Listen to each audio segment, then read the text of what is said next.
Hi, my name's Daniel, and I'm part of the Halfway House ministry here at Tempe Vineyard.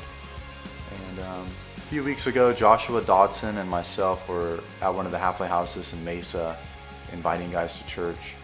And there was this guy that I had seen before there, but I really had difficulty approaching him because he's kind of a rough-looking guy, very kind of almost frightening looking, with like prison tattoos, and I just was I didn't want to approach him and talk to him. But anyway, on this Sunday, I just happened to be kind of walking by him, so I thought, I'll just invite him to church a minute. And sure enough, I invited him, and he ended up being like this really nice guy. We had a great conversation, and we got to talk about his spiritual life and where he was at.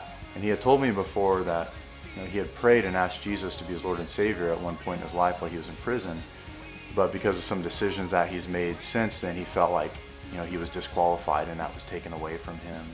I just got a chance to share with him what the Bible said about his salvation, and that he could be born again, and that he could know for certain that he was going to go to heaven.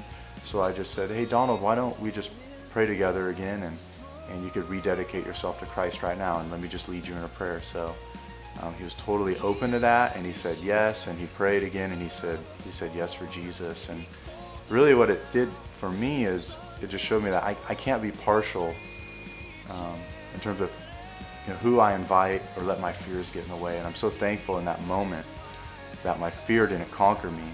And I said, you know what, I don't care what this guy looks like, I'm going to invite him anyway. And so I did, and it was awesome to see what God did.